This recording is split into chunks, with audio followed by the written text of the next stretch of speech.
You hear that, Bubbles? We're going live. We're going live, Bubbles. We're live, Bubbles. We're live, and it's a little squishy on a Friday. Woohoo! How are you doing? Let's see if that helps. Help the camera? A little better, I think. Good morning, everyone. It's 5 a.m. Mester Scrum Show, and I am Greg, Mester Scrum Master and Agile Coach. It's about 7:55. This is our 585th episode. We have a Bubbles cat here. You can see the tail. There's a little tail. She came to visit. She snuck by the doggies, right? And it's a Friday, right?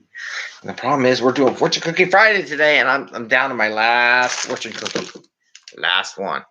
So we're gonna do that one, but we'll get more. And I got my shirt. This is one from one of our fans. So I'm wearing the shirt she got made for me for the show, and that's our Fortune Cookie Friday shirt. Being a little crazy, it's getting warmer out there, so it's time to get out the funky t-shirts and stuff like that. Have a little fun. And what are we talking about today? Today I want to talk about, I was watching Gary Vee this morning. Go figure, right? And people are worried about what other people say or what they'll say about them and how they'll be reviewed, right? And that's what I put in the title. And that is a barrier to getting Agile and Scrum to work in a very productive way, right? Everybody's worried about everybody else and what they'll say if they ask a question or feel like they haven't got something done. So I wanted to talk about that a little bit. So that's what we're going to talk about today, to get the more value to the customer. Because if you're afraid to say anything, it'll be harder to get the value out. And to not work crazy hours, because if you say something, you can get help from your teammates to get things done. And get home to family and friends, to crazy kitties and crazy kids, and have some fun, right? And have fun at work and home. So, one, I want to mention something about yesterday's show. I thought it was funny. I didn't think about it until after I did the show. But the whole business continuity thing, and I had Eddie here doing the April 1st, April Fool's thing, and it didn't dawn on me that I connected exactly right in the business continuity. Training people to be your replacement, right? And getting cross-trained so more than one person can do the job, so that if you can't do the job for some reason, someone else can step up to the plate.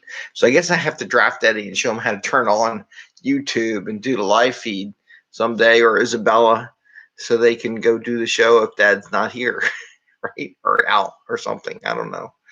But it's something to think about. I didn't think about it until afterwards. I said that fit right into the whole business continuity idea, and having people that can do the job and not being the only one there in case something goes wrong. And then let's get back to the topic here. So I just wanted to share that. It dawned on me after I did the show. I was like, I didn't plan that at all, but it worked, right? So people worried about what people will say is a trust factor. And I was never a big trust person, and they bring that up a lot in Scrum and Agile. And one of the things that I find is that people won't speak up at a daily Scrum. People won't speak up at a retrospective. They won't speak up at all, because in a lot of cultures, or just people in general, it's not necessarily a cultural thing, because trust me, there's a lot of people that speak up everywhere in every culture.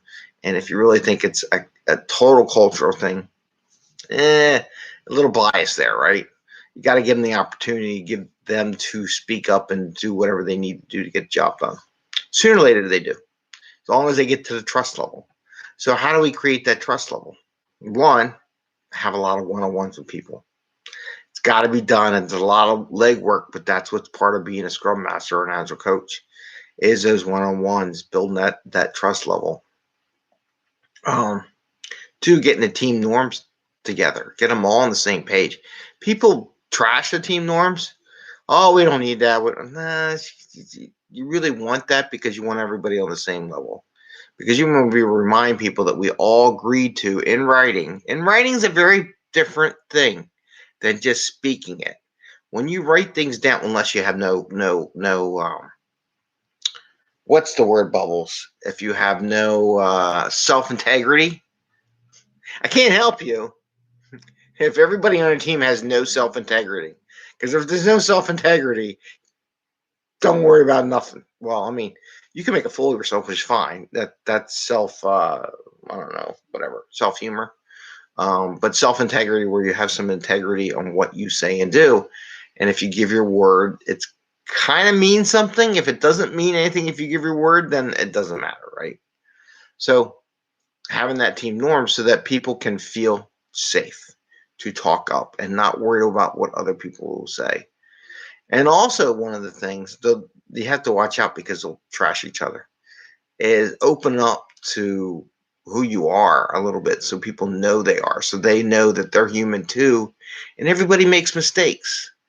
I'm always like, everybody makes mistakes. It's okay. It's not going to be perfect. Some people are like, well, we got to make it. We're going to make it 100% of the time. I can't help those people, right? I can tell those people, well, you've been wrong about 99.99% of the time when you make that statement, and you just don't realize it, and you refuse to realize it. Because everybody makes mistakes. Gary Vee makes mistakes all the time. He says it all the time. The millionaires of the world, Elon Musk, make a mistake. He launched Space SN11, and it wasn't ready, and it blew up. I don't know if it blew up in the air or blew up in the landing. I don't know if anybody really knows where it blew up. They know where it blew up, but they ain't telling anybody. So try to build a situation where people aren't afraid what other people will say. How you get there? You get there by doing. You get there by doing a lot of repetition. And that is where people want to do these 1 month and 6 month. There's a reason why we say less than a month sprint. It's the repetitions. It's really not by getting the workout earlier. It's about doing things a lot of times and learning in a faster pace. It's one of those other reasons why we do the smaller sprints. Otherwise, you can do this for 6 months to a year and do this process. But the problem is you want to repeat. And my teams grow faster when they have 1 week and 2 week sprints than they do if they have 3, 4, 6 week sprints. It grows slower for them because they don't repeat and learn from their adventures. So the more practice, the less you'll care about other people, the less you'll see that it's okay and everybody's not going to trash your ass, right? And that's important. So the more you do it, the more you'll feel it. It's like swimming. Every time you jump in the water, okay, you'll learn how to swim sooner or later, right? So more practice helps people get over that fear of what other people are going to say and help them out. You know what? And if you're a leader, I'm going to add this one.